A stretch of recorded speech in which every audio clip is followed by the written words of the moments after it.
Hi, it's Hans at ahappierman.com. Today's topic is goal obtaining tips.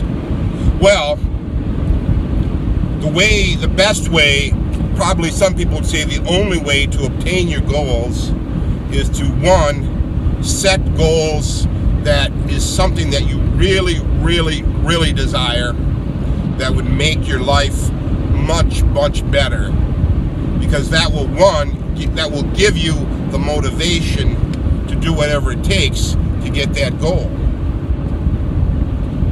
And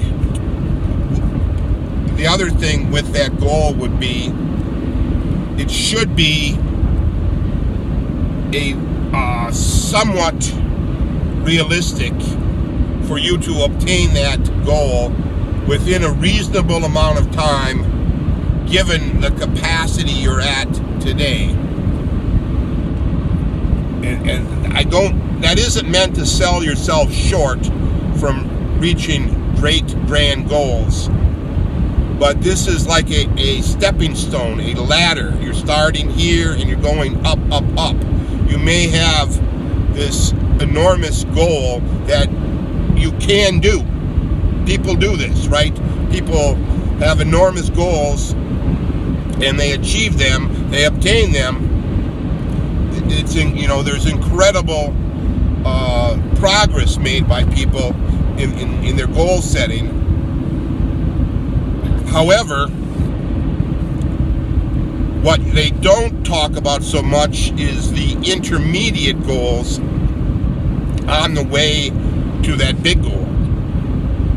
So that's where I'm talking about, to make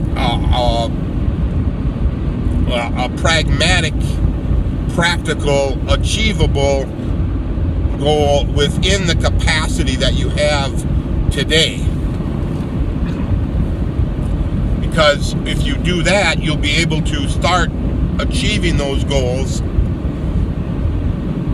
and you're going to create momentum in your life because you're achieving these achievable goals, kind of one by one and two by two. And then 6 months from now, a year from now, you look back and say, holy cow, I've just obtained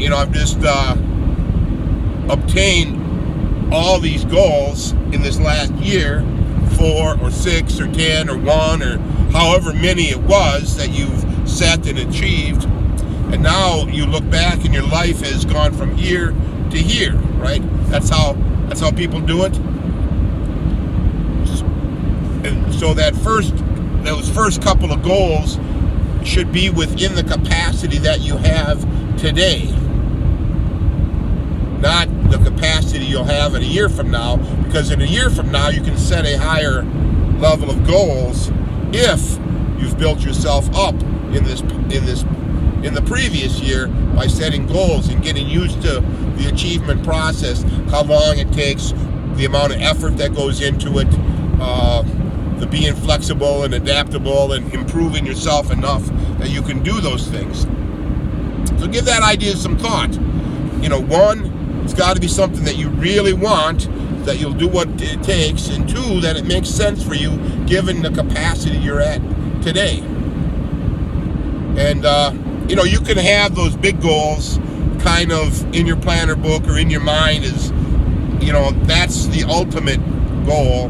But let's say, what can you do now and in the short time frame to start moving your way toward that, right? That's looking at that big goal and then working your way backwards. And now you have the big goal, you have where you're at today. What do I do next? After I do that, what do I do? Then what do I do? Then what do I do, right? Step by step by step. Goal by goal by goal. It's how people have been making progress in their lives, improving themselves and improving the world since the beginning of time. This isn't something new. But I think it bears repeating that it is the method. It's the easiest method. It's the simplest method. It's the method that works. If you're having all kinds, for example, if you're having all kinds of trouble with your life, it wouldn't make sense to think about changing the world if your life is a mess. You see what I mean? If your life is a mess, how can you do anything about the world? Right? You have to fix your life first, and then you would develop the capacity to help others once your life is under control and not a mess. So, give that idea some thought. All for now.